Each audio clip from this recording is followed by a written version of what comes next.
examiner quelques questions d'intendance avant de démarrer. Nous sommes vraiment ravis que vous vous joigniez à nous pour ce projet de Knowledge Success. Pour ce tuto, veuillez vous présenter dans la fenêtre de chat en indiquant d'où vous appelez, qui vous êtes et assurez-vous que votre chat, vos messages de chat sont destinés à tout le monde. Quelques éléments d'intendance. Je crois que nous connaissons tous bien Zoom et son fonctionnement maintenant, mais pour nous assurer que tout soit bien clair, nous vous offrons des services d'interprétation simultanée pour la réunion. Donc, si vous voulez écouter en français, veuillez cliquer en bas de votre écran Zoom où il y a une icône en forme de map monde. Choisissez le canal français, puis vous pouvez couper le son original. Vous pouvez aussi déterminer si vous choisissez lire les sous-titres pendant la réunion. Vous pouvez les voir automatiquement, mais sinon, vous pouvez aussi sélectionner sur l'icône qui contient deux petits C en bas de votre écran. Si vous voulez dissimuler les sous-titres par la suite, veuillez sélectionner la même icône et sélectionner l'option Hide Subtitles, dissimuler les sous-titres sur le menu. Ces sous-titres sont créés en utilisant une fonction automatique de Zoom et ne seront pas forcément à 100% exacts. Une petite remarque, nous allons faire une brève pause en passant d'une diapositive à l'autre pour permettre à nos interprètes de rattraper l'orateur. Donc, ne soyez pas surpris de ce léger décalage. Voilà quel est le programme d'aujourd'hui. Nous allons travailler pendant 1 heure et demie. Nous allons commencer par une visite virtuelle du dossier de formation de la gestion des connaissances afin que vous puissiez en comprendre les objectifs et le fonctionnement. Nous allons avoir une avant-première du contenu qui figure dans ce dossier. Puis, nous passerons à un examen approfondi des nouveaux modules et de ceux qui ont été modifiés. Nous avons un module sur les enseignements et le partage des échecs, un autre module sur l'incorporation de la science du comportement dans les étapes de la feuille de route de la gestion des connaissances et un autre sur le programme des cercles d'apprentissage de Knowledge Success, qui est un programme d'apprentissage de pair à pair pour permettre de comprendre ce qui fonctionne et ce qui fonctionne moins bien. Puis nous conclurons avec une séance de questions-réponses. N'hésitez pas à poser vos questions dans la fenêtre de chat pendant toute la durée de la présentation. Nous ferons de notre mieux pour y répondre au fur et à mesure dans la fenêtre de chat et nous veillerons à avoir le temps de répondre verbalement à vos questions ou par la suite si le temps nous manque.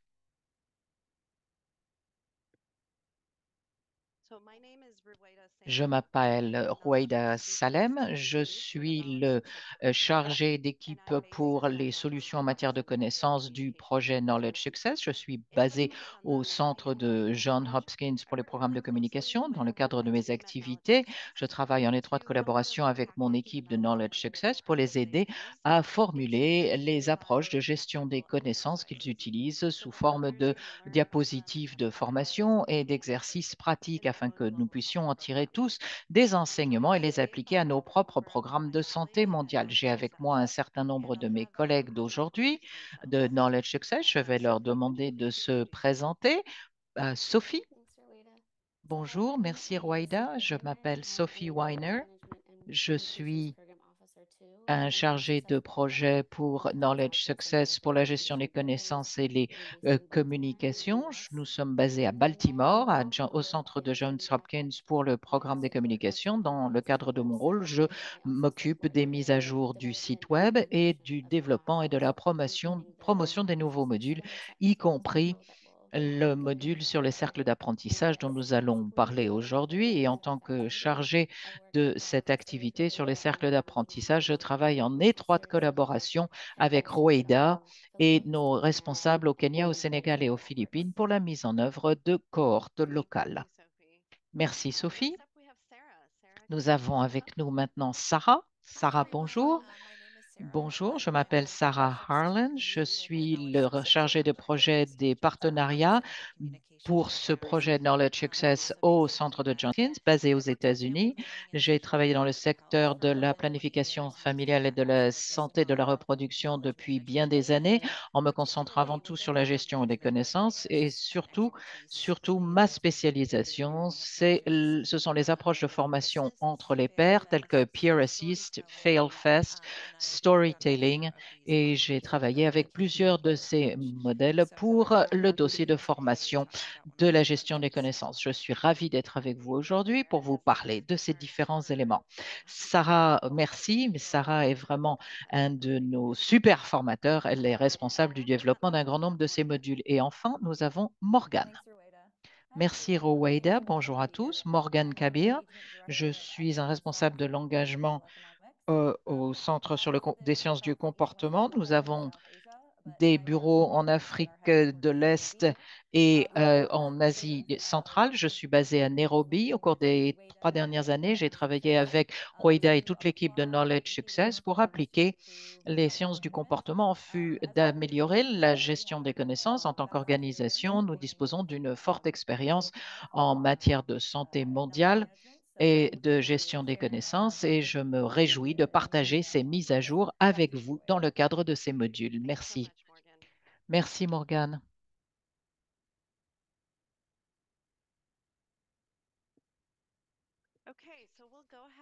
Nous allons donc commencer avec un survol de ce dossier de formation de la gestion des connaissances lancé en 2017 pour la première fois.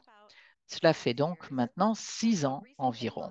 Récemment, nous avons lancé un site web rafraîchi il y a à peu près un an, mais l'objectif demeure le même. Notre objectif est de renforcer les capacités de gestion des connaissances parmi les professionnels de la santé mondiale. Et notre objectif est d'aider les programmes de santé mondiale à utiliser la gestion des connaissances pour apprendre davantage, partager davantage et accomplir davantage. Le dossier se trouve au lien km.org. Nous avons élaboré ce dossier avec deux audiences particulières à l'esprit. Le public principal, ce sont les formateurs de gestion des connaissances, GC, y compris ceux qui ont une expertise de GC et ceux qui sont des gestionnaires des programmes de santé mondiale qui vont les adapter et les utiliser pour améliorer leur programme de santé mondiale. La GC est une des approches optimales pour ce faire. L'objectif dans ce cas particulier est de fournir une série de ressources à partir du dossier de formation, des dossiers de formation, des jeux de diapositives, des exercices pratiques pour les aider à organiser des ateliers de formation en GC pour d'autres. Le deuxième public inclut tous les professionnels du secteur de la santé mondiale qui veulent en apprendre davantage sur la gestion des connaissances, renforcer leurs aptitudes. Ils peuvent passer en revue les documents qui figurent dans le dossier, même s'ils n'organisent pas un atelier de formation eux-mêmes, mais ils peuvent les regarder pour avoir un apprentissage, un auto-apprentissage, si vous voulez. Ils y trouveront aussi un grand nombre d'outils pratiques qu'ils peuvent appliquer dans leur programme et nous parlerons de ces outils par la suite de manière plus approfondie.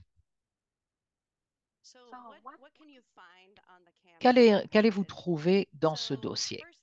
Tout d'abord, il y a plusieurs guides fondamentaux, plusieurs outils. Il s'agit du programme qui s'appelle Building Better Programs, comment construire un meilleur programme.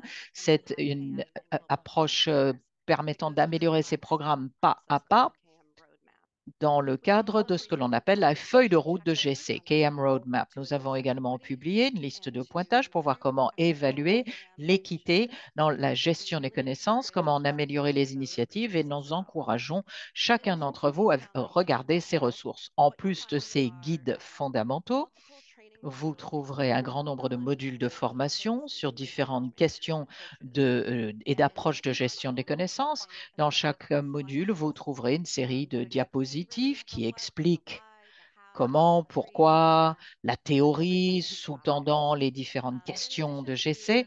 Et en plus de ces diapositives, vous trouverez des exercices pratiques qui permettent d'assurer la formation des personnes, des participants pour mettre ceci en application concrètement.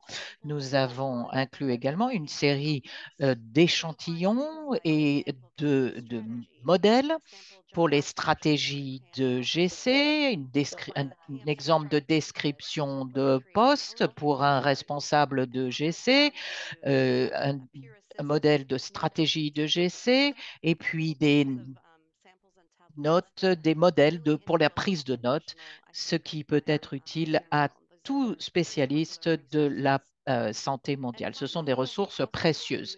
Enfin, nous avons inclus des suppléments. Il s'agit de liens à d'autres ressources qui vous fournissent davantage de détails sur le thème pour ceux qui veulent en apprendre davantage au-delà de ce qui figure dans les jeux de diapositives.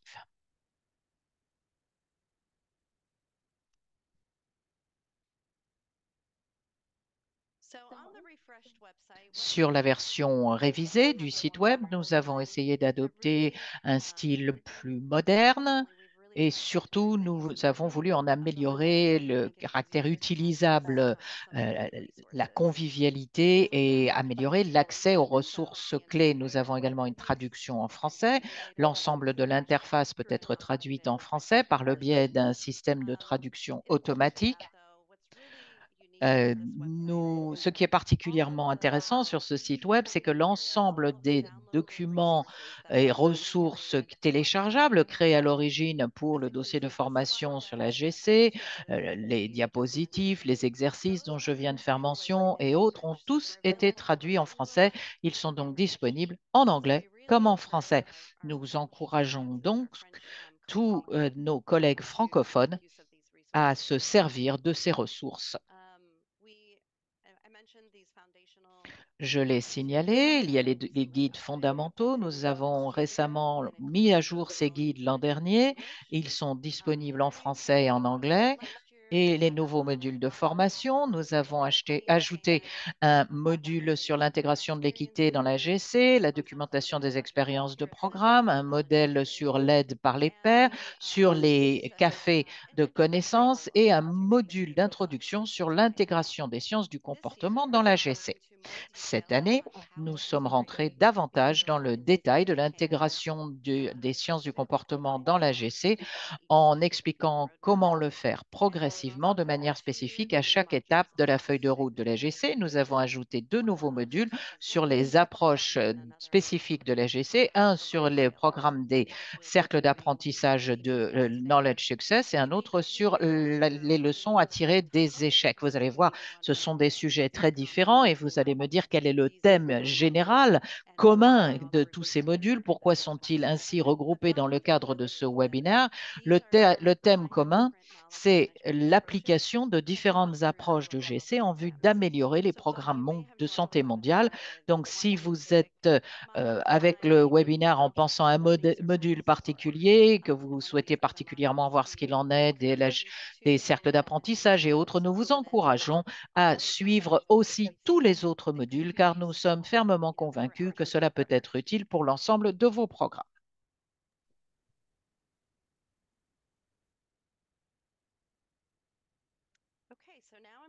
Très bien. Je vais donner la parole à Sophie qui nous fera visiter le site web. Très bien. Passons à la prochaine diapositive. Voici ce à quoi ressemble la page d'accueil. Vous avez accès aux guides fondamentaux que Roued a présentés, la feuille de route GC, le guide de poche, le guide pour créer de meilleurs programmes, ainsi que la liste de contrôle pour l'équité dans la GC. Puis, vous avez également accès aux 22 modules. Vous pouvez filtrer les modules par sujet. Peut-être que vous vous intéressez à la collaboration. Si vous choisissez cela, vous pouvez voir les communautés de pratique, par exemple. Puis, il y a également un menu en haut de la page Vous avez les options de voir les pages à propos de nous et commencer, vous apprendrez comment utiliser le site. Et vous pouvez également passer directement à la page Parcourir tous les modules. Alors, une fois que vous avez cliqué sur un module de formation, vous verrez la page d'accueil du module. Voici, à titre d'exemple, le module Revue après action. Vous avez la description et puis les supports de formation. Ce sont deux onglets différents. Sous la description, vous avez une présentation du sujet, les objectifs d'apprentissage pour le module. Et les gens ont de différentes préférences d'apprentissage. Nous avons donc une vidéo et un texte. Et pour les supports de formation, il suffit de cliquer sur l'onglet Support de formation à côté de la flèche rouge.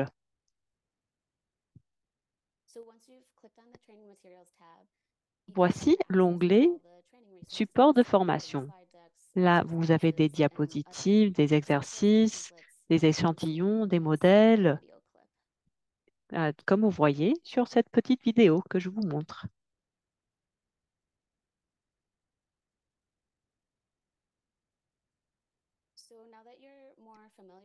Maintenant, vous voyez un peu comment naviguer le site web. Comment est-ce qu'on peut donc utiliser le site? Vous êtes peut-être un formateur, des formateurs en ce qui concerne la GC. Vous pouvez commencer à découvrir les modules pour voir lequel vous souhaitez inclure à votre prochain événement. Peut-être que vous facilitez un atelier de base. Dans ce cas-là, il conviendrait de regarder les modules sur l'essence du sujet. Pour les ateliers plus avancés, vous pouvez regarder le storytelling, les cafés de connaissances, entre autres. Vous pouvez créer votre propre programme d'atelier, mais nous fournissons également des programmes échantillons. Par exemple, un programme pour un atelier d'un jour, un atelier de base, et puis une plongée en profondeur de 3 jours et un atelier de 5 jours qui fait une plongée en profondeur et avec du temps pour les questions spécialisées. Une fois votre programme créé, vous pouvez adapter les supports de formation. Par exemple, dans les diapositives, vous pouvez ajouter votre propre logo, vos propres photos et des contenus pertinents, vos propres défis, par exemple, ou vos propres activités. Vous pouvez remplacer les exemples que nous avons ajoutés aux diapositives avec vos propres exemples.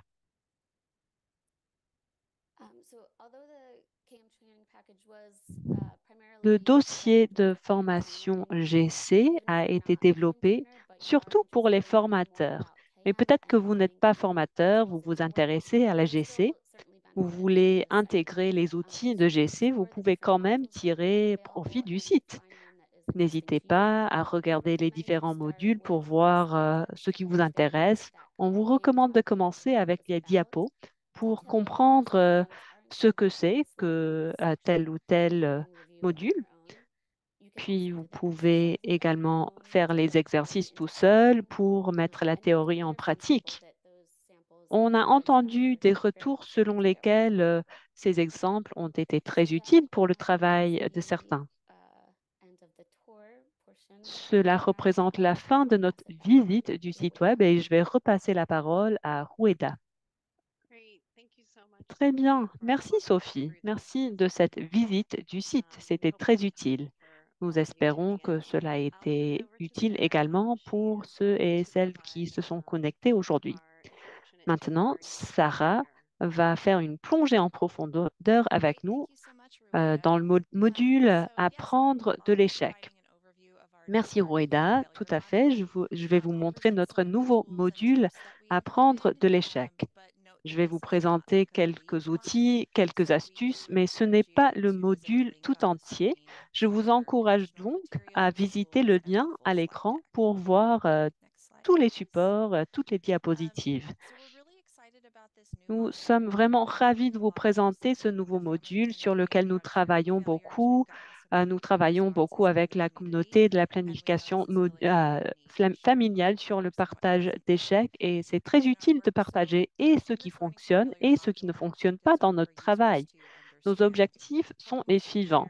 Pour les utilisateurs, de comprendre l'importance de partager des échecs pour les programmes de développement et de santé mondiale. Nous souhaitons également décrire comment planifier et organiser de différents types de séances pour partager les échecs et nous aimerions également partager des astuces pour encourager le partage réussi d'échecs. C'est tout d'abord important de comprendre ce que nous voulons dire lorsque nous parlons d'échecs. Ce module parle de différentes définitions d'échecs. Lorsqu'on définit les échecs, certains ont distingué entre les tâches mal accomplies. Disons qu'un prestataire de services de santé donne le mauvais médicament à un patient et les résultats non désirables. Par exemple, un patient qui meurt après une chirurgie. Mais il y a tout un spectre entre les échecs euh, qu'on peut prévenir et les échecs intelligents. Et les échecs intelligents ont lieu lorsque c'est nécessaire de faire des expériences. Nous utilisons donc une définition large d'échec qui englobe toutes ces situations. L'échec, c'est quand les résultats ne sont pas à la hauteur de vos attentes et vous n'êtes pas content de comment les choses se sont déroulées. L'échec, c'est un moment pour l'apprentissage. Avec ces définitions, la même expérience peut être perçue de manière différente selon qui vous êtes et quelles sont vos attentes. Deux personnes travaillant sur la même activité peuvent avoir de réflexions très différentes sur la nature de l'échec et si quelque chose a échoué ou pas. Pourquoi donc est-ce difficile de partager les échecs? Nous reconnaissons qu'on peut apprendre des échecs, mais il peut être très difficile de partager ces échecs. C'est difficile de différentes manières. Quelles sont quelques raisons? Il y a trois catégories principales euh, de barrières lorsqu'on partage les barrières. Cela peut mener à des émotions négatives telles que la tristesse ou la culpabilité. Ces expériences nous gênent souvent. Ce sont des expériences difficiles ou douloureuses. Beaucoup de gens préfèrent laisser ces expériences dans le passé plutôt que de les raconter. Puis, il y a des barrières cognitives. Peut-être que vous ne voyez pas l'intérêt de partager des échecs. Même lorsqu'on reconnaît des échecs, le fait d'apprendre des échecs peut être un processus plus compliqué que d'apprendre à des réussites. Puis, il y a des barrières organisationnelles. Les organisations ne fournissent pas toujours assez de temps pour les employés de penser aux échecs. Peut-être que cela n'est pas incorporé aux réunions régulières et c'est facile de les oublier et de passer à autre chose. Et si cela ne fait pas partie de la culture, les employés ne se sentiront pas forcément à l'aise et peut-être qu'il y a des dynamiques de pouvoir, peut-être que vous êtes un professionnel chevronné et c'est donc plus facile, mais si vous venez d'arriver à un nouveau travail, cela peut être plus difficile. Cela ne sont que quelques défis. Je suis sûre que le public aujourd'hui pourrait en partager d'autres. Mais pourquoi est-ce important de partager des échecs? L'échec, c'est une partie normale de notre travail. Les échecs, les erreurs sont nécessaires afin d'apprendre et de réussir. Le fait d'apprendre de nos échecs personnels peut nous aider à répéter les mêmes erreurs dans l'avenir et le fait de partager ces expériences d'échecs peuvent aider les autres à ne pas faire les mêmes erreurs. Parler de ce qui ne s'est pas bien passé peut être très efficace et peut renforcer, en fin de compte, les programmes de développement et de santé. Nous avons parlé de comment c'est dur de partager les échecs, mais il faut vraiment normaliser ce partage alors que nous nous entraînons à partager les échecs et nous serons de plus en plus à l'aise en le faisant dans nos vies professionnelles quotidiennes avec nos collègues. Et puis finalement, le fait de partager les échecs peut mener à l'innovation. Nous pouvons apprendre de nos pairs et nous pouvons en fait rendre l'imprévisible, l'imprévisible prévisible. Voici quelques manières d'encourager le partage d'échecs, quelques techniques que nous avons expérimenté dans le projet Knowledge Success. Par exemple, nous avons organisé une présentation de panel à une conférence où chaque panéliste a partagé un échec qu'il a connu dans son programme. L'animateur du panel facilite une discussion pour partager les leçons tirées des échecs. Le projet a également participé à plusieurs événements Fail Fest, c'est-à-dire festival d'échecs, souvent dans le cadre d'une organisation où les membres du personnel se portent volontaires de partager leurs échecs dans un milieu détendu, souvent après le jour de travail, dans un lieu externe du lieu de travail, un lieu privé, où c'est un peu amusant en fait. Et puis, le projet a également réussi à organiser des événements en petits groupes où toute personne est prête à partager un échec. Souvent, les participants à ces événements viennent de différents projets, mais on peut faire ça au sein d'une seule organisation. Puis, Knowledge Success organise des revues après action au sein des équipes à la conclusion des événements. Vous pouvez également faire des revues au milieu de l'action, pas après action. Alors, c'est similaire à ces revues après action, mais on les organise de manière plus régulière. À la prochaine diapo, nous voyons quelques considérations clés lorsqu'il s'agit de choisir un format pour le partage d'échecs. C'est important de prendre en compte le public, le nombre de personnes et les objectifs. Le module parle de ces considérations en plus de détails. Aujourd'hui, je ne vais pas rentrer dans le détail de chacune de ces considérations. À la prochaine diapo, vous verrez des astuces pour organiser des séances de partage d'échecs réussies. Nous passons par chacune de ces astuces dans le module, mais j'aimerais uniquement parler du numéro 3, poser des questions aujourd'hui. Prochaine diapo. Voici une partie de notre approche qui a été très intéressante, très utile pendant nos séances de partage d'échecs. Nous posons des questions de curiosité adaptées de l'ONG Fail Forward. Donc, j'aimerais reconnaître cette ONG pour avoir développé ce terme question de curiosité. C'est très utile en fait parce que parfois les gens hésitent de partager leurs échecs dans un forum particulier. Ils ne veulent pas être obligés de répondre à des questions et d'être blâmés pour leurs échecs.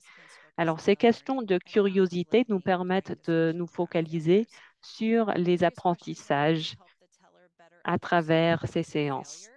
Ces questions permettent à celui qui raconte son échec de mieux comprendre ce qui s'est passé et d'intégrer les leçons au travail à l'avenir. Ce n'est pas une question de parler de ce qu'on aurait dû faire différemment. Diapositive suivante. Voici quelques exemples de questions curieuses. Notez que ces questions permettent non pas de revenir sur tous les détails, mais voir ce que l'on a tiré comme enseignement de l'échec. Pourquoi est-ce que cette anecdote est importante à partager? En quoi votre perception de la situation a-t-elle changé depuis la première fois que vous l'avez examinée? Donc, toutes ces questions permettent de déterminer l'importance du partage de ces échecs avec chacun et de voir comment on peut soi-même tirer des enseignements pour s'améliorer pour l'avenir. Et enfin, pour ce qui concerne ce module du Festival d'échecs, je voulais vous parler un peu du travail qui a été fait sur le travail de Knowledge Success en la matière. Knowledge Success a organisé un certain nombre de séances concernant les échecs. Nous avons découvert que Ces séances ont été bien accueillies par les participants.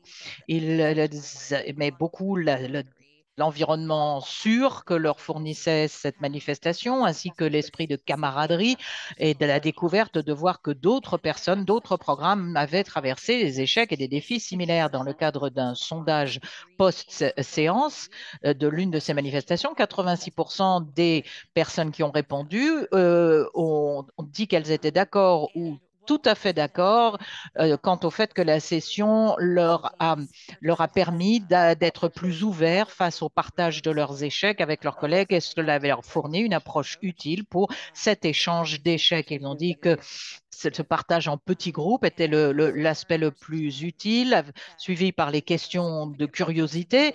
Un participant a dit que que c'était comme un groupe de soutien dont ils ne se rendaient pas compte qu'ils avaient besoin et qu'ils avaient mieux appris. La grande majorité des participants ont dit que cela leur avait fait réfléchir. Pour ce qui est important, on dit qu'ils étaient, 21% ont dit qu'ils étaient un peu gênés, mais dans l'ensemble, ils ont dit qu'ils avaient tiré les enseignements des échecs partagés pendant la séance et comme je l'ai dit, cela leur a permis de réfléchir et de tirer parti de ces apprentissages. Je vous remercie de votre aimable attention et je passe maintenant la parole à Roueida.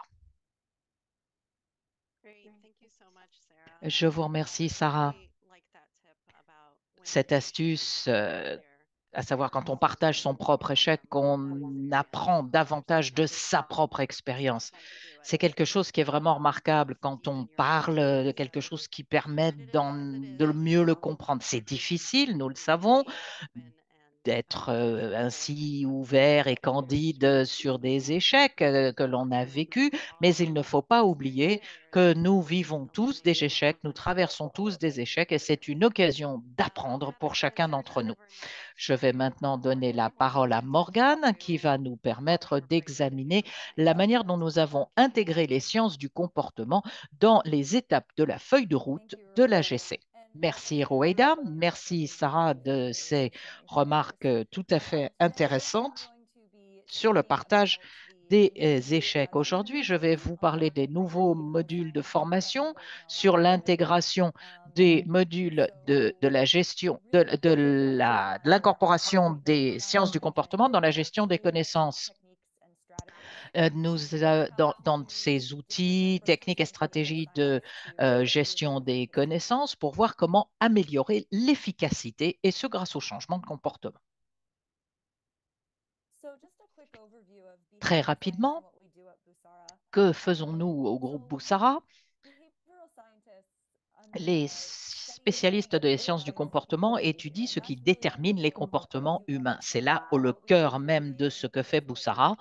Et nous travaillons en étroite collaboration avec l'équipe de Knowledge Success au cours des dernières années. Lorsque nous réfléchissons à la gestion des connaissances, nous envisageons l'AGC comme une série de comportements. Sur la diapositive ici, nous avons divisé la gestion des connaissances en 3 comportements, la recherche d'informations, l'utilisation d'informations et le partage d'informations.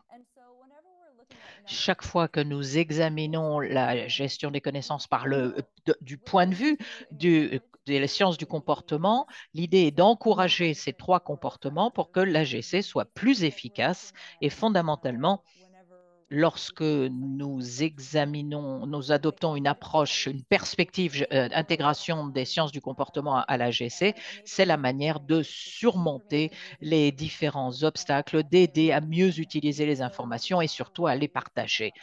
Autant d'éléments qui permettent d'intégrer la science du comportement dans ces modules et je vais en parler de manière plus détaillée dans mon exposé.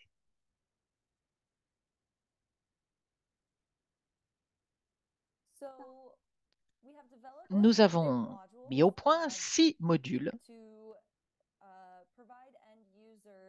qui fournissent aux utilisateurs finaux des outils, des stratégies pour développer différentes techniques, outils et stratégies en suivant l'ordre de la feuille de route de la GC. Pendant la présentation d'aujourd'hui, je vais vous expliquer ces différents modules qui sont de très haut niveau. Nous mettons l'accent sur les modifications que nous avons apportées au niveau de la dimension sciences du comportement qui a été intégrée. Et le but de ces modules est avant tout de de présenter aux participants les différents outils, techniques et stratégies de la compréhension des besoins des utilisateurs, aux stratégies de gestion des connaissances nécessaires, au développement de différents outils, techniques et stratégies répondant à leurs besoins, et enfin en assurant un suivi et une évaluation de ces outils et stratégies afin de s'assurer qu'ils font ce qu'ils sont censés faire et qu'ils ont le bon impact. Dans le cadre de chacune de ces étapes, de chacun de ces modules, nous utilisons la gestion, les sciences du comportement pour encourager les utilisateurs à solliciter et à utiliser l'information.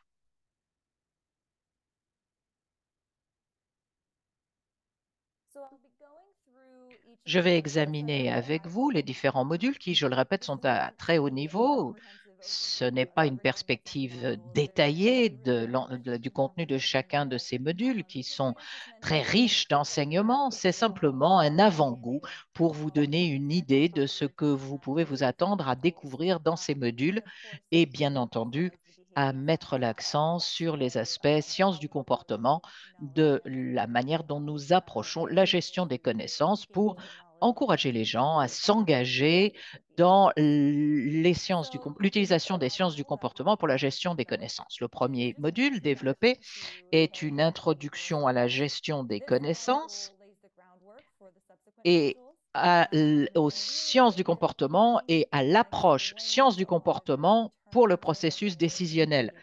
C'est ce qui est utilisé pour voir comment cela peut être appliqué à la gestion des connaissances. Pour vous donner une idée rapide du contenu de ce premier module, l'introduction à l'AGC et à la science du comportement, nous commençons par un survol de la science du comportement.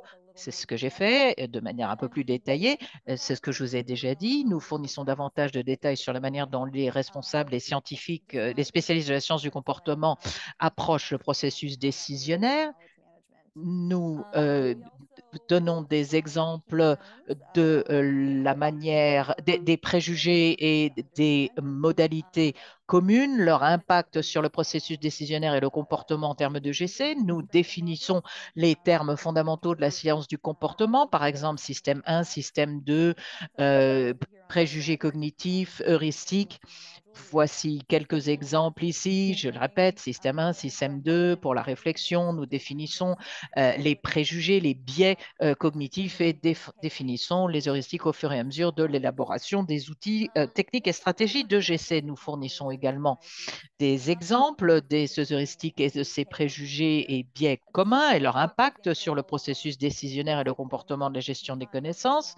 Le type d'information que vous pouvez trouver dans ce module, par exemple, c'est un exemple d'un préjugé commun qui a un impact dans la manière dont les gens cherchent les informations, c'est-à-dire le préjugé de confirmation, c'est-à-dire que l'on a tendance à rechercher et à utiliser les informations qui confirment ce que nous pensions déjà.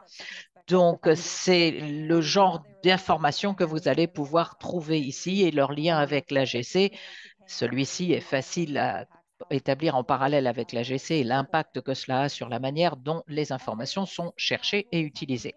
Enfin, dans ce module, nous vous présentons, et c'est important pour les modules de formation ultérieure, c'est en fait deux cadres qui présentent, qui sous-tendent les sciences du comportement. Le premier, c'est le cadre MAO, motivation, aptitude et opportunité, qui est utilisé fréquemment dans les sciences du comportement pour déterminer pourquoi et comment les gens maintiennent certains comportements.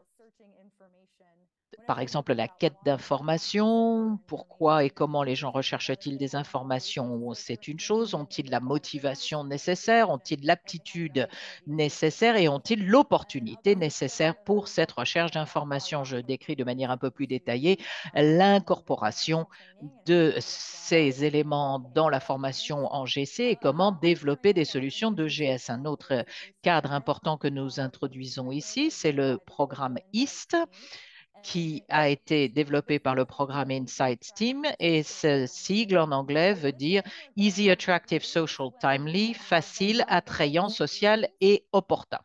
Il s'agit du développement de nouvelles solutions qui euh, centreront davantage l'utilisation sur les utilisateurs, la manière dont les informations sont utilisées et leur impact global sur ce que nous essayons d'avancer ou de progresser et pour améliorer les connaissances de GC. Je parlerai de manière un peu plus détaillée dans mon exposé de l'application de ces approches à la gestion des connaissances.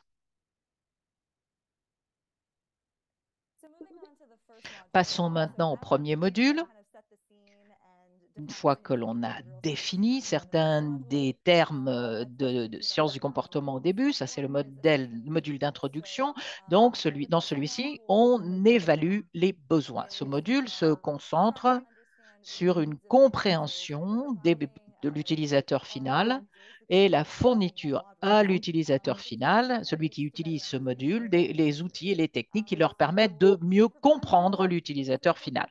Ce module fournit en fait un survol des étapes nécessaires pour la réalisation d'une évaluation des besoins avec une évaluation en profondeur des besoins de l'utilisateur final. Nous examinons les différents outils et techniques pour mieux comprendre quels sont ses besoins.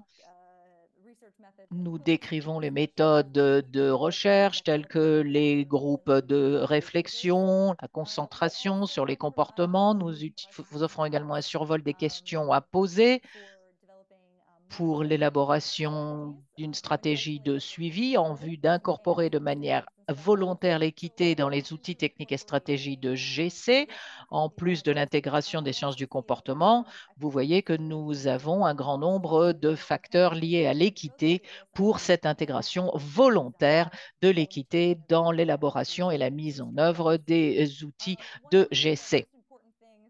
Un élément très important du point de vue des spécialistes des sciences du comportement que nous avons intégré ici, ce sont les outils qui ont pour objet d'aider les utilisateurs à élaborer une cartographie de leur trajectoire et leurs caractéristiques. Nous décrivons donc ce que les utilisateurs traversent, comment utiliser les outils, les techniques et les stratégies, les obstacles éventuels auxquels ils se heurtent au niveau de l'obtention, l'utilisation et le partage de connaissances. Donc, cela permet de bien visualiser les différences et les défis concrets auxquels les utilisateurs risquent de se heurter dans l'utilisation de ces outils techniques et stratégies et comment utiliser ces options, ces approches pour essayer de les surmonter.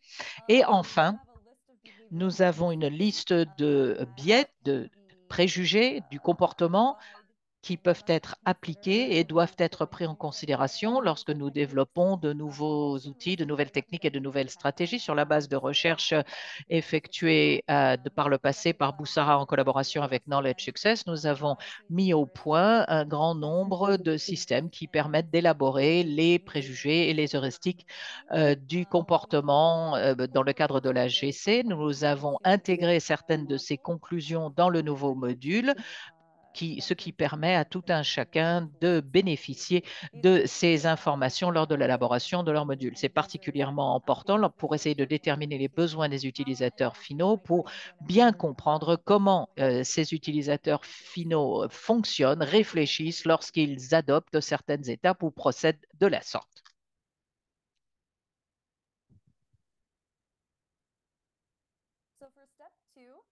Pour la deuxième étape, on parlera plutôt de ceci. On aimerait prendre ce que nous avons déjà compris par rapport aux besoins de nos utilisateurs finaux. Nous allons prendre ces informations et développer une stratégie GC. Cette étape s'intéresse un peu moins à la science du comportement et un peu plus à la mise au point d'une stratégie. Comment peut-on développer de nouvelles stratégies fondées vraiment dans la théorie solide ainsi que dans les besoins et des désirs des utilisateurs finaux? Alors, on a un aperçu des étapes nécessaires pour mettre au point et mettre en œuvre une stratégie GC. Et puis, je vais en parler davantage tout à l'heure, mais on parle également de comment créer un plan de suivi et d'évaluation et comment l'intégrer à la conception des stratégies GC. Ainsi, vous aurez les informations nécessaires pour améliorer vos techniques de GC dans votre mise en œuvre.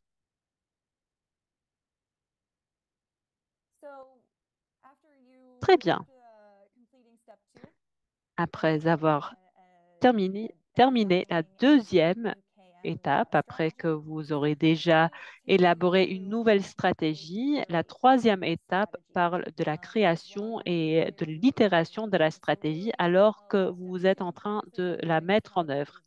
Alors, l'étape 2 parle d'élaborer une nouvelle stratégie sur papier. L'étape numéro 3, par contre, parle de comment prendre cette idée pour une nouvelle stratégie, comment la mettre en œuvre et l'itérer pour que ce soit très utile aux utilisateurs finaux. On incorpore les deux premières étapes à la conception de la nouvelle stratégie.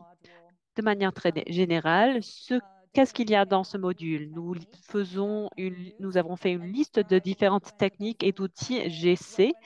On parle de quand il faut les utiliser dans de différentes situations.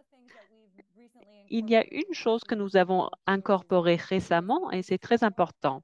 C'est le cadre IST dont j'ai parlé tout à l'heure.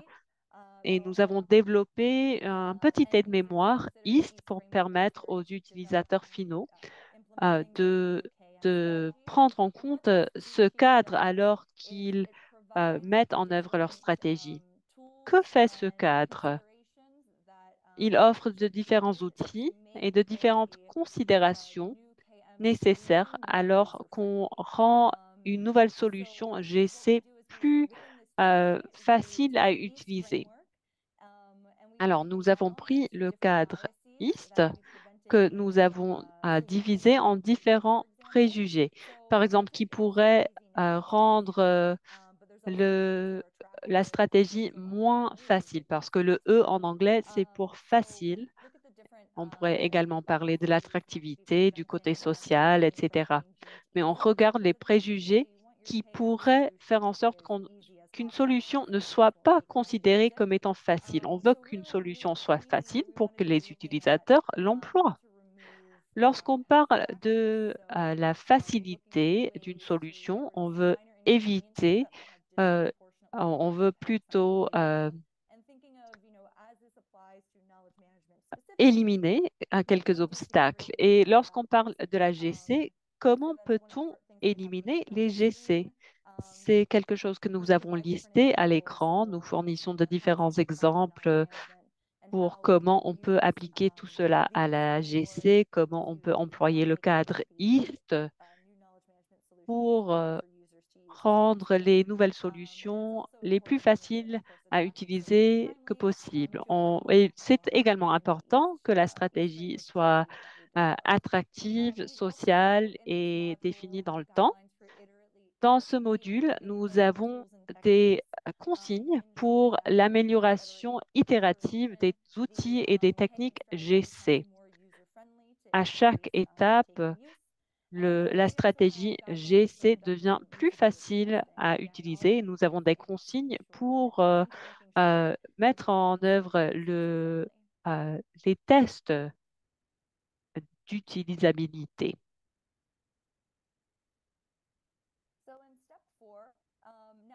Alors, passons à l'étape numéro 4. Maintenant, nous avons mis en œuvre les solutions et l'étape numéro 4 nous permet de suivre la mise en œuvre. Et puis, je vais parler du cadre MAO, motivation, capacité, opportunité, avec le sigle en anglais. Qu'est-ce que nous avons fait avec ce module? Nous avons incorporé des indicateurs alignés à ce cadre MAO. Les indicateurs permettent d'expliquer comment rendre ces cadres plus fondés dans les sciences du comportement. De manière très générale, ce module explique les étapes pour créer les cadres de suivi. Nous incorporons de nouvelles informations venant des sciences du comportement. On parle de comment utiliser ce cadre MAO pour penser des motivations des utilisateurs. Est-ce qu'ils ont l'occasion d'utiliser ces différentes solutions GC qui ont été mises en œuvre?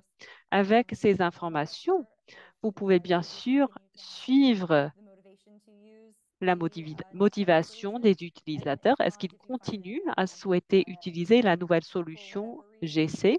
Et sinon, si cette motivation n'existe pas, vous pouvez bien sûr faire une nouvelle itération du projet avec l'objectif final d'améliorer les comportements euh, de la GC, la recherche de l'information, le partage d'informations, etc. Ici, à l'écran, nous avons les indicateurs développés qui peuvent être incorporés au cadre pour améliorer la motivation, la capacité et les opportunités des utilisateurs. Nous avons ces exemples d'indicateurs que vous pouvez incorporer à votre cadre. Nous avons également des questions exemples que vous pouvez poser pour vous permettre de mesurer la motivation, la capacité et l'opportunité de vos utilisateurs. Finalement, il me reste 2 minutes et j'aimerais parler de la dernière étape, évaluer et évoluer. On va évaluer et évoluer les outils et les techniques GC qui ont été mis au point au fil du projet. Nous avons maintenant mis en œuvre les techniques et nous aimerions évaluer l'impact. Peut-être que nous souhaitons évaluer l'impact sur les comportements GC, au moins dans ce cas. Alors, la recherche, l'utilisation et le partage d'informations dans ce cas.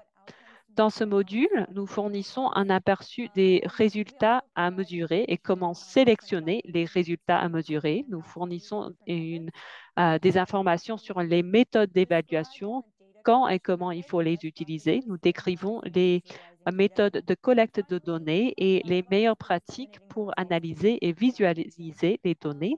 Et puis, nous fournissons des consignes pour utiliser le cadre IST pour diffuser les résultats des évaluations. Et c'est le partage, un autre comportement GC. Et nous fournissons les consignes pour incorporer le cadre IST à cette diffusion. Comment permettre aux gens de diffuser les informations pour que ce soit facile à utiliser? Comment, et c'est vraiment, encore une fois, basé dans ce cadre IST. On parle de comment vous pouvez utiliser les différents cadres de la science du comportement, dans ce cas, le cadre IST, pour encourager les gens à employer et à partager les informations que vous avez diffusées. J'espère que vous avez trouvé cette présentation utile. J'espère que nos modules vous seront utiles alors que vous développez de nouvelles solutions GC.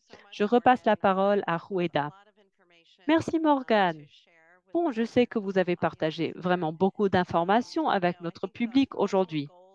L'objectif final, c'est ceci.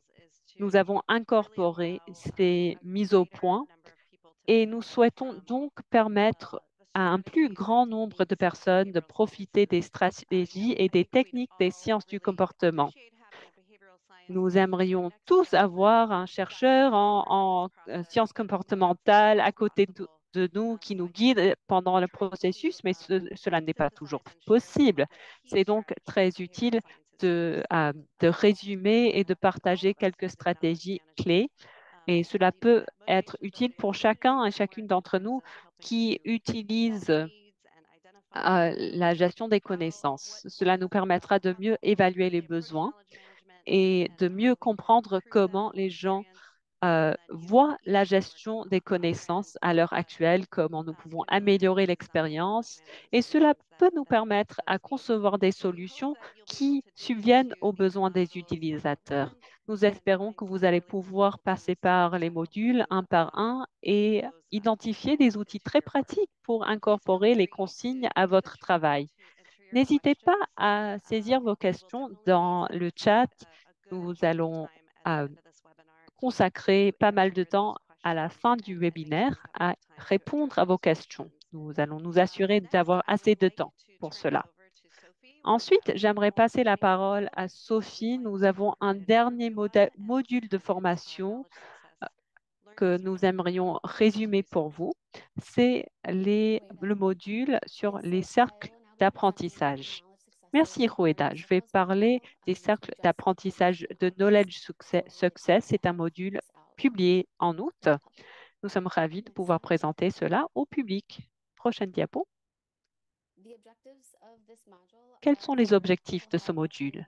Nous souhaitons que les professionnels de la santé mondiale puissent comprendre les cercles d'apprentissage Knowledge Success. Nous souhaitons qu'ils comprennent les objectifs de la mise en œuvre d'une cohorte des cercles d'apprentissage.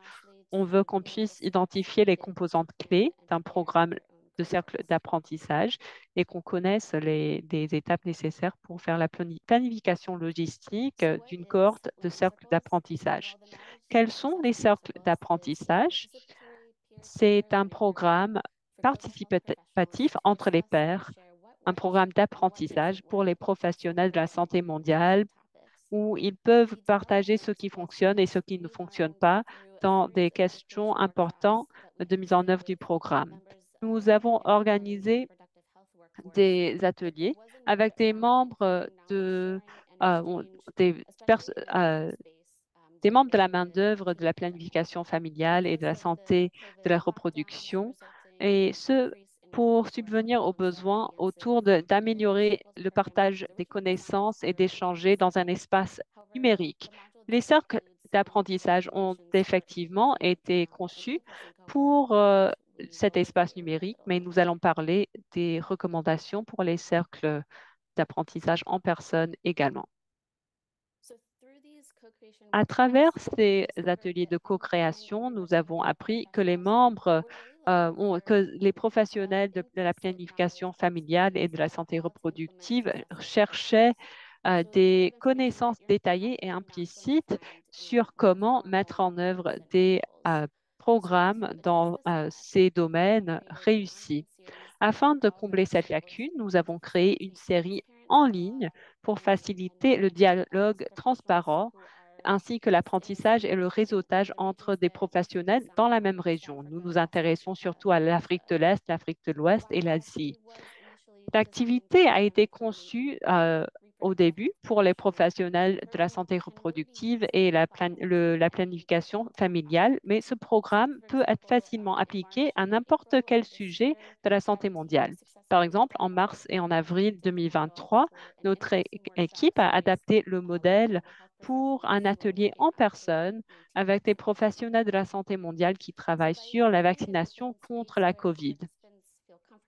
Les cercles d'apprentissage créent un espace ouvert où les participants se sentent à l'aise en partageant des solutions pratiques et détaillées ou à des défis pertinents. On cherche également à améliorer les bonnes pratiques et à éviter les erreurs du passé.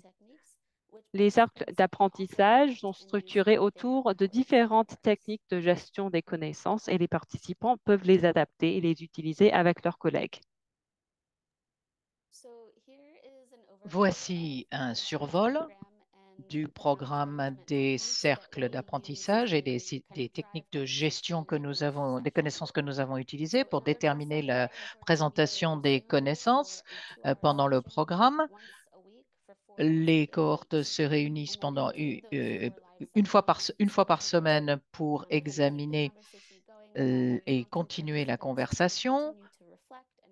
pour continuer à réfléchir les uns avec les autres sur ce qui se passe et discuter par le biais de l'application WhatsApp. Lors de la session 1, les participants sont présentés les uns aux autres et la question de la technique de la santé mondiale qu'attaque la cohorte est évoquée. Lors de la session 2, les participants examinent ce qui fonctionne bien à l'heure actuelle dans le cadre de thèmes de la cohorte en utilisant le système d'études appréciatives et les points 1 à 4. La session 3, les participants examinent de plus près ce que leurs équipes et leurs projets pourraient faire mieux pour améliorer les résultats en termes de santé mondiale.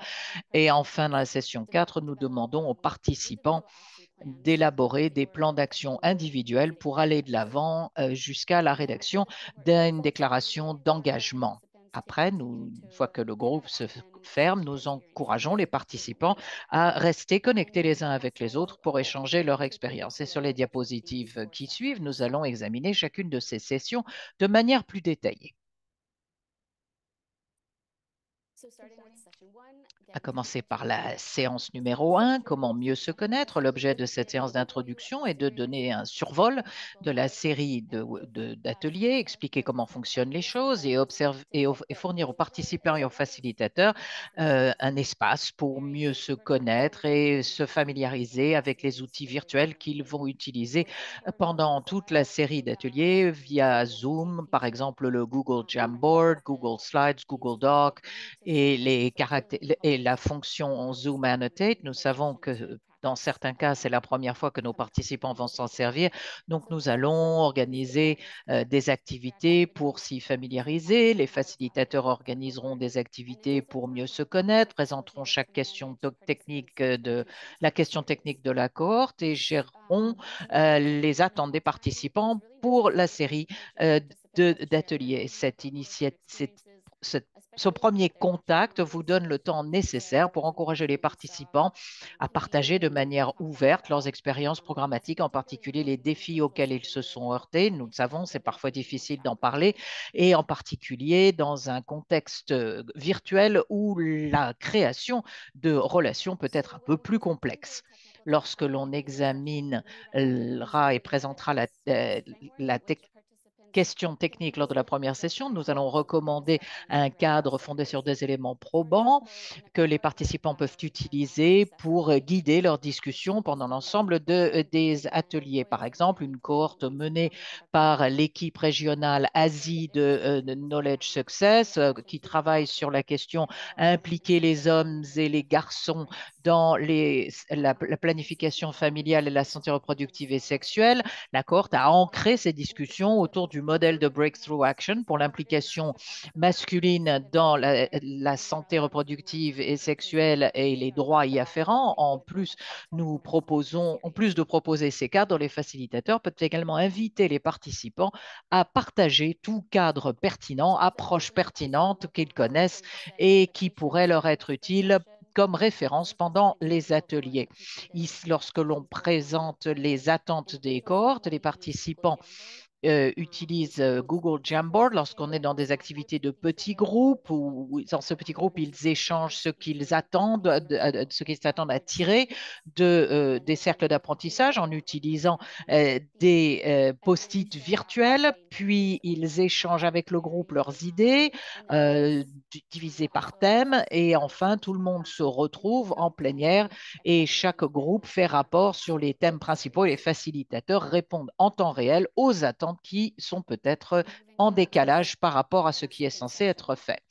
Lors de la deuxième session, les participants parlent des facteurs de mise en œuvre de programmes couronnés du succès en matière de santé mondiale qui concernent le thème choisi par la cohorte et la manière d'intensifier ces stratégies couronnées de succès à plus grande échelle. Pour faciliter cette discussion, nous utilisons deux techniques de gestion des connaissances, les questions d'appréciation et un à 4 tout, qui est une adaptation de la modalité 1, 2, 4 All, une activité qui est plus facile dans un contexte virtuel. À commencer par les questions appréciatives, nous reformulons la question de savoir qu'est-ce qui ne va pas, pour avoir une perspective plus positive, pour voir qu'est-ce qui va.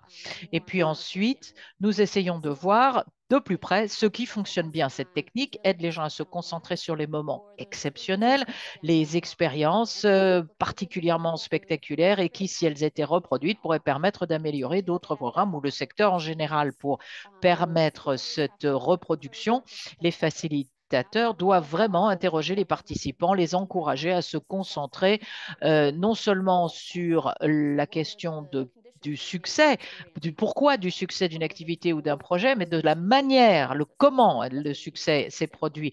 Quelles ont été les conditions qui ont permis cette expérience? Quels sont les outils, ressources, processus qui ont été utilisés? Et pour guider cette approche, nous utilisons, je l'ai dit, la technique GC 1-4 All.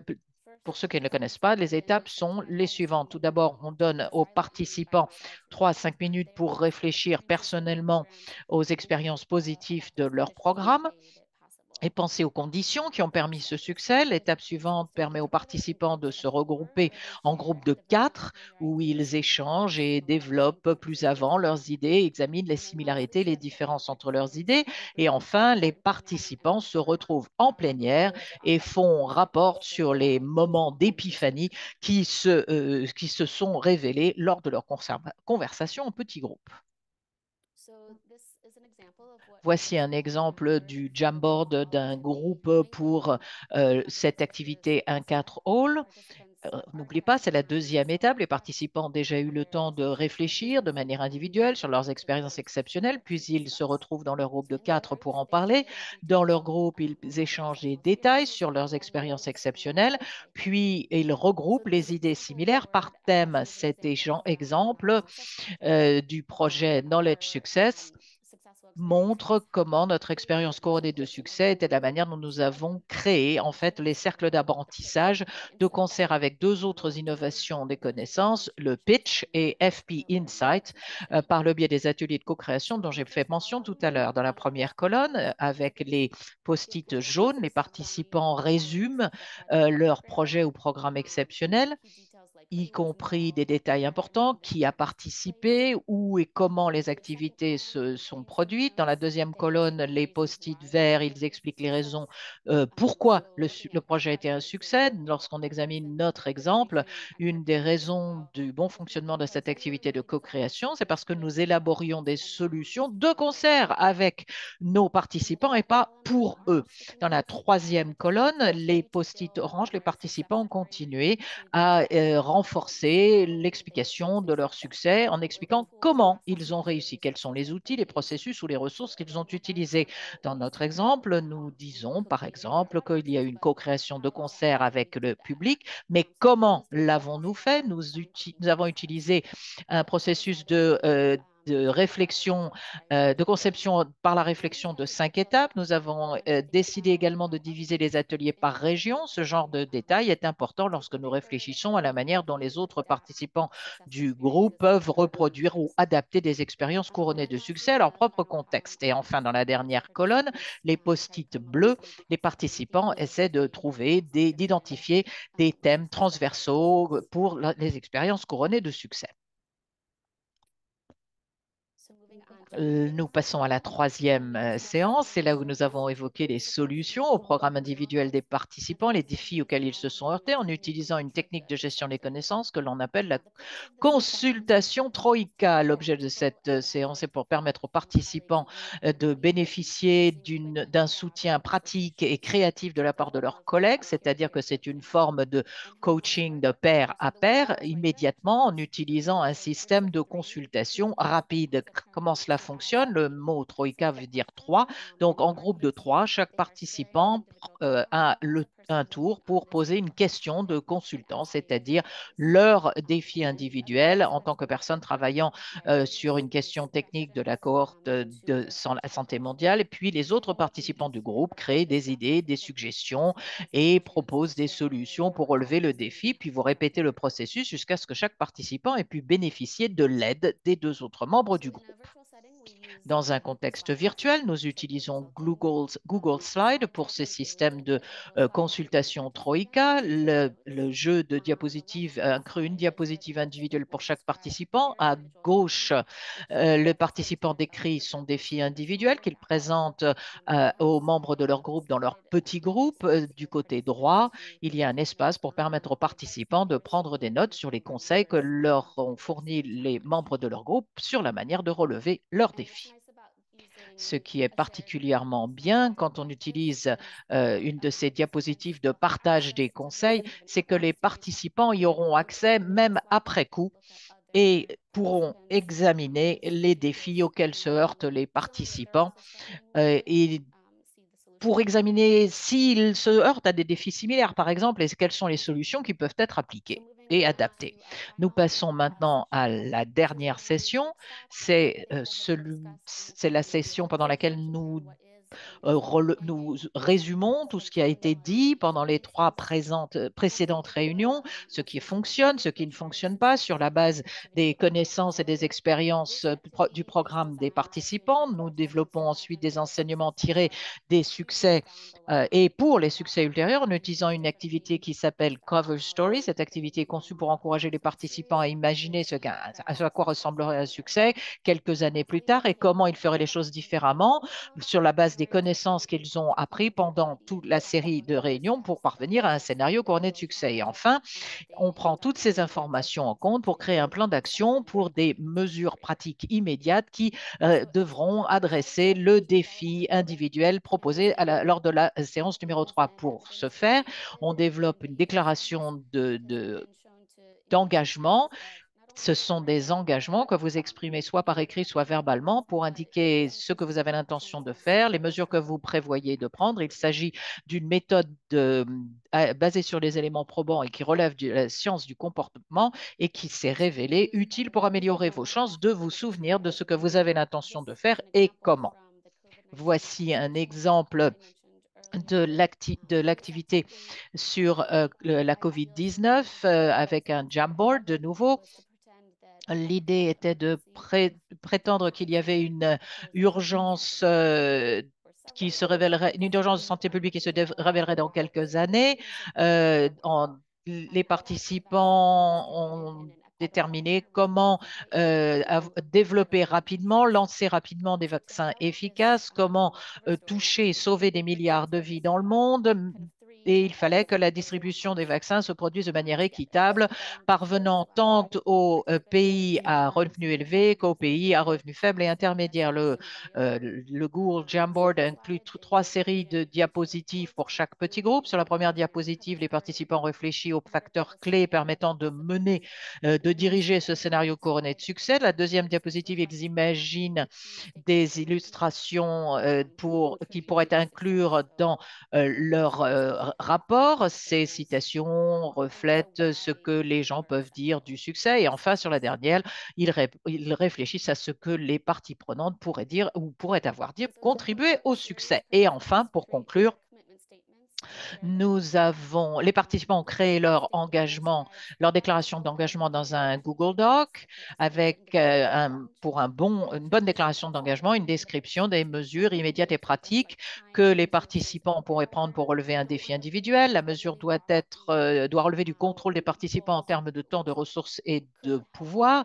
Les déclarations d'engagement doivent aider également à amplifier ce qui fonctionne déjà bien si les gens n'ont pas les moyens de le faire, que ce soit en termes de ressources, de temps ou de pouvoir, ça ne fonctionnera pas bien. Il faut évaluer donc ce qui a bien fonctionné, éviter ce qui n'a pas bien fonctionné dans ce secteur et enfin, on inclut une date limite, une échéance pour encourager les participants à s'engager aux mesures à prendre de manière opportune. Généralement, on donne aux participants 2 à 4 semaines et puis ensuite, les facilitateurs peuvent assurer un suivi avec les participants quelques semaines après la fin de la série d'ateliers pour voir où l'on en est des progrès sur les engagements. Voici quelques exemples de déclarations d'engagement développées par les participants de cohortes précédentes. Je vais vous en lire un. Je m'engage à appliquer la technique de la Troïka avec 2 leaders d'organisation dans mon groupe. Donc, quelquefois, Il s'agit d'idées simples pour commencer, pour que les gens s'engagent bien. Euh, voilà donc comment l'on a fonctionné et comment on a voulu essayer de mettre en œuvre ces cohortes. Nous allons maintenant examiner les 7 étapes de planification d'une cohorte pour les cercles d'apprentissage. Première étape, assembler l'équipe et affecter des rôles clairs.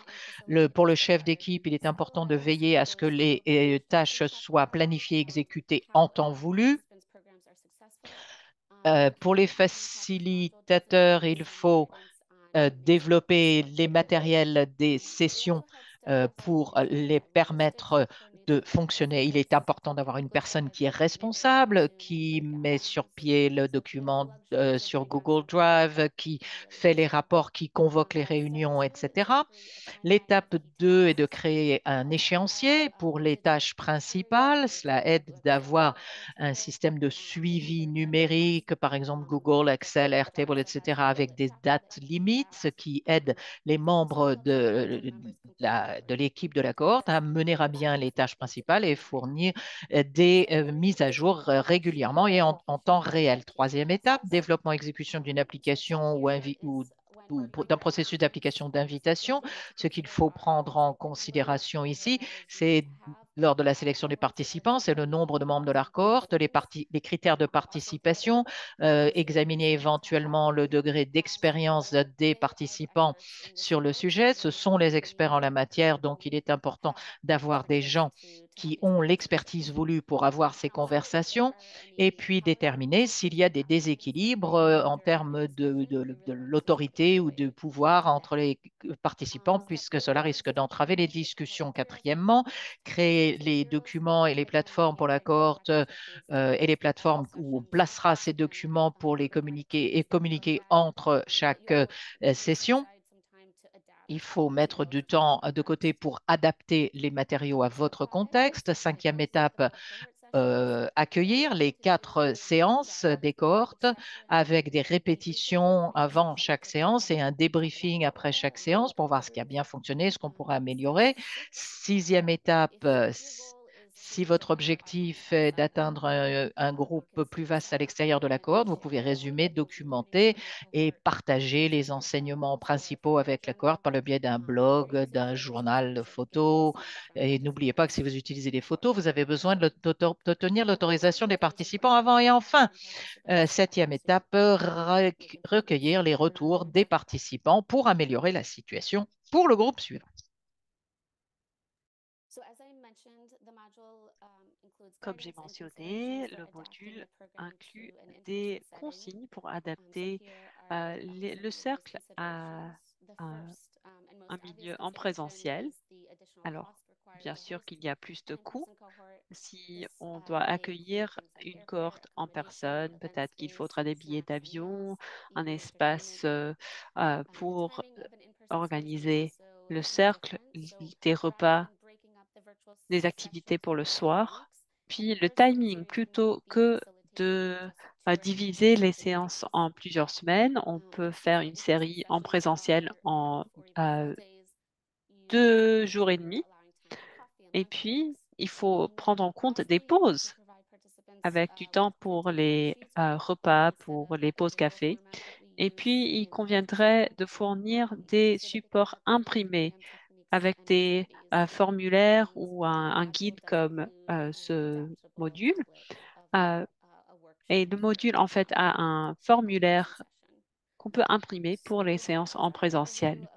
Cela est notre aperçu de ce module d'espace ou de cercle d'apprentissage. Nous avons hâte d'avoir d'autres équipes qui utiliseront le module pour créer de nouvelles cohortes. À vous, Roueda.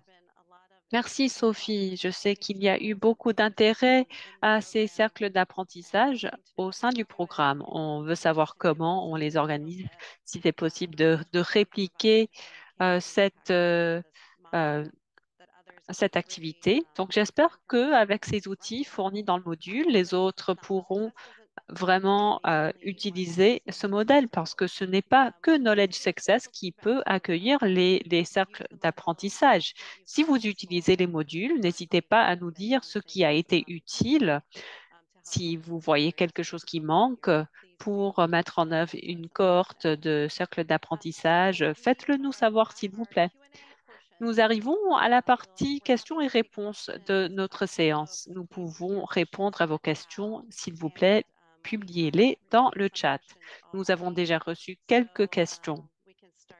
On peut commencer en répondant aux questions que nous avons déjà reçues. La première question vient de Kate. Est-ce que vous avez des suggestions pour organiser ces formations de manière virtuelle sur plusieurs fuseaux horaires? Et quelles sont les suggestions que vous avez pour l'utilisation de ces modules dans le coaching ou le développement professionnel en situation euh, euh, de formation avec un particulier? Sophie? Oui, absolument. Je peux tout d'abord répondre à la première question et puis passer la parole à Sarah ou à Roueda. Les deux ont plus d'expérience avec des séances de coaching. En ce qui concerne les fuseaux horaires, nous faisons une approche régionale chez Knowledge Success. Si vous voulez faire des formations régionales, les participants peuvent être basés dans le même fuseau horaire. Cependant, si ce n'est pas possible, je vous suggère de trouver un horaire qui peut accommoder le plus de participants possible pendant le jour standard du travail entre 9 heures et 17 heures. Il faut également engager un formateur. Donc, pensez également aux jours fériés nationaux et religieux et évitez de programmer une séance ces jours-là. Super. Merci, Sophie. Et en ce qui concerne les séances de coaching individuelles, c'est possible de les organiser de différentes façons. On encourage les gens à utiliser les diapos et à les adapter. J'encourage chaque personne qui serait le formateur ou le coach de regarder les diapos et de les adapter à vos propres buts, à votre propre contexte. Nous avons essayé de rendre les diapos les plus générales possibles pour qu'elles puissent être applicables à de différents scénarios. Mais cela aura plus de sens si vous pouvez les adapter. Et si vous avez un coaching individuel, une fois les diapos adaptés, vous pouvez partager les diapos avec la personne avec qui vous faites du coaching. Vous pouvez demander à la personne de regarder les diapos avant la séance et puis vous pouvez vous retrouver pour parler des questions. Vous pouvez entamer une discussion de ce qu'on a appris des diapos. Sinon, vous pouvez regarder les informations ensemble dans une séance et avoir cette discussion alors que vous regardez les informations et les diapos ensemble. Ce sont juste quelques idées. La prochaine question que nous avons est la suivante.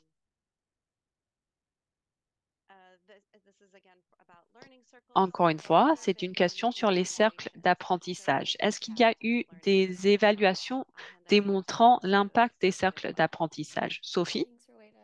Merci, Roueda. Oui, nous demandons des retours des participants à la fin de chaque série. Et puis, nous avons également accompli une évaluation plus approfondie d'une itération antérieure de ces cercles d'apprentissage avec un sondage sur Internet. C'était en 2022.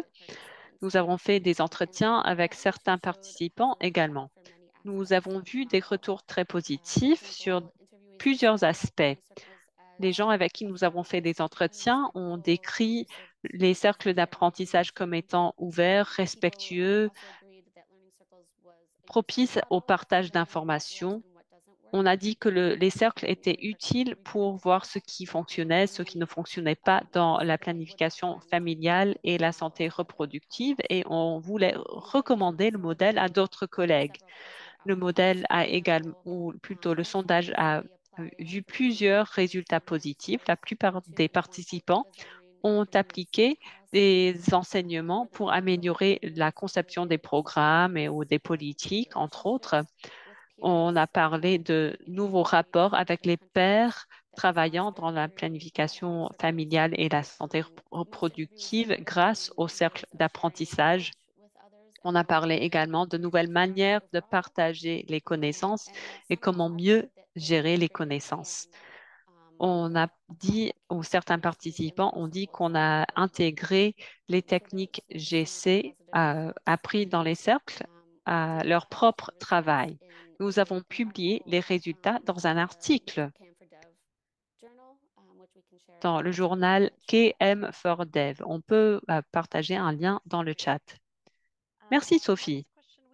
La prochaine question, je pense qu'on l'a vu pendant, on l'a eu pendant la présentation de Morgane sur les sciences du comportement. Quelqu'un souhaitait avoir des recommandations de livres électroniques disponibles sur ce sujet. Morgane, avez-vous des supports numériques que vous pourriez recommander ou sinon peut-être qu'on pourrait faire le suivi avec une liste de lectures recommandées? En ce qui concerne les sciences du comportement en général, il y a beaucoup de livres électroniques à recommander, Thinking Fast and Slow, par exemple, entre autres. En ce qui concerne la gestion des connaissances et la science du comportement, je n'en connais pas, mais peut-être qu'en tant que groupe, on pourrait penser à ces livres électroniques. Mais en ce qui concerne les sciences comportementales, j'ai de bonnes recommandations à partager. Merci Morgane, ce serait super, ce serait très utile d'avoir une petite liste de livres avec lesquels on peut commencer. Sarah, on a une question sur votre expérience dans l'organisation des événements à apprendre des échecs. Quels sont le type d'échecs qu'on partage? Est-ce que vous avez eu l'expérience des gens qui partagent des échecs qui n'en sont pas vraiment? Merci de cette question. Pour répondre à la première partie de la question, on partage toutes sortes d'échecs et on encourage les gens à penser à leur rôle spécifique dans un échec. Cela peut influer le type d'échec que les gens souhaitent partager. On ne veut pas blâmer les participants, on ne veut pas pointer les gens du doigt, mais on veut analyser les situations pour voir ce qu'on aurait pu faire différemment et quel a été le rôle de la personne dans l'échec. Il y a des échecs au petit niveau, au grand niveau. Parfois, c'est plus facile de commencer avec quelque chose de plus petit parce que on est vraiment très vulnérable lorsqu'on partage son rôle dans une activité qui ne s'est pas déroulée comme on l'aurait souhaité. Il y a eu des situations d'échecs technologiques liés aux applications, liées aux versions mobiles. Il y a eu des échecs en personne qu'on a partagés. Et quelle a été la deuxième partie de la question? En fait, il s'agissait de si les gens pensent partager un échec, mais cela ne ressemble pas vraiment à un échec. Ah oui, ça c'est un point important à soulever. On appelle de se vanter, mais de manière humble. On partage une réussite, mais on la présente comme étant un échec. On décourage les gens de partager des échecs ou des réussites déguisées en échecs. On veut vraiment qu'on partage les choses qui ne sont pas bien, qui n'ont pas bien marché. On fait du coaching lorsqu'on organise des panels. On peut regarder les histoires des panélistes à l'avance. Le module fournit de différents exemples d'échecs et de comment on peut travailler avec des gens qui vont partager leurs histoires. Merci. Nous sommes arrivés à la fin de notre séance. Je pense que nous avons réussi à répondre à la plupart des questions. Ceci étant dit, j'aimerais remercier tous les participants qui se sont joints à nous aujourd'hui. Nous avons une newsletter qui s'appelle The KM Explainer. On partage des astuces pour utiliser les outils d'échange de connaissances présentés dans le dossier euh, de, de GC. Je pense que Sophie a déjà publié le lien à la newsletter dans le chat. Nous allons également partager l'enregistrement du webinaire et en français et en anglais à tous ceux qui se sont inscrits au webinaire, ainsi que les diapositives. Je sais qu'il y avait beaucoup de questions à ce sujet dans le chat. Merci d'être venu et bonne journée. Au revoir.